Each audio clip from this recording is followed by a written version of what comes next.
हमारे solar system में कई बदलाव और अलग अलग चीजें होती रहती है। करीब 3 साल पहले आया एक एलियन रॉक हमारे सोलर सिस्टम में घूम रहा है। कुछ महीनों पहले हार्वर्ड यूनिवर्सिटी के प्रोफेसर एवी लोब ने कहा था कि ये एलियन टेक्नोलॉजी है जो हमारे सोलर सिस्टम में घूम रही है। अब एक नई थ्योरी सामने आई है कि ये पत्थर एलियन प्लूटो से आया है। बता दें कि प्लूटो साल 2006 में सोलर सिस्टम की फैमिली का एक छोटा सा हिस्सा था, लेकिन बाद में इंटरनेशनल एस्ट्रोनॉमिकल यूनियन ने प्लूटो को सोलर सिस्टम से बाहर कर दिया।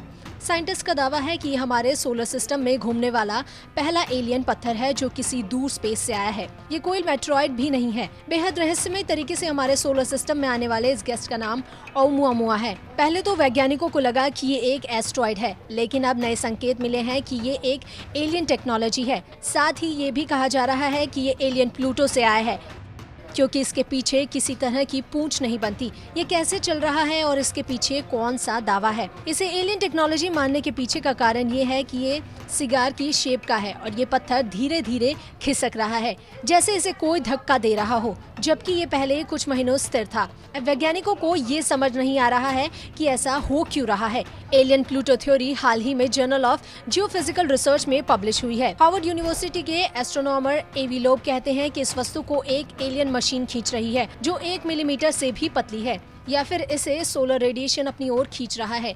एलियन प्लूटो वाली थ्योरी इसलिए मानी जा रही है क्योंकि उसके पीछे दलील दी जा रही है प्लूटो ग्रह से अंतरिक्ष में उड़ने वाला नाइट्रोजन आइस, जबकि कई वैज्ञानिकों का मानना है कि इसकी चाल अपने आप में बदल रही है क्योंकि इसके चारों तरफ सॉलिड हाइड्रोजन का ब्लास्ट हो रहा है, जिसकी वजह से ये लगातार अपनी गति और दिशा यानी कि स्पीड और डायरेक्शन बदल रहा है।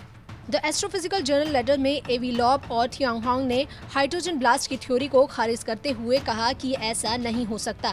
ये जरूर संभव है कि हमारे सोलर सिस्टम में एलियंस आते हों। शिकागो यूनिवर्सिटी के एस्ट्रोनॉमर डेरियल सेलिगमैन कहते हैं कि ओumuamua आया तो था एस्ट्रॉइड की तरह, लेकिन इसके पीछे कोई पूंछ नहीं है और ना ही इसकी कोई रोशनी। इसीलिए ये तो निश्चित है कि ये हमारे सोलर सिस्टम के बाहर से आया है। ओumuamua का आकार 1300 से 2600 फीट लंबा माना जा रहा है। ये बेहद धीमी रॉकेट इंजन की तरह हमारे सोलर सिस्टम में घूम रहा है, जबकि इतनी धीमी गति से बहुत कम वस्तुएं घूमती हैं। एक थ्योरी ये भी कहती है कि ओumuamua सिर्फ 40 लाख साल पुराना है।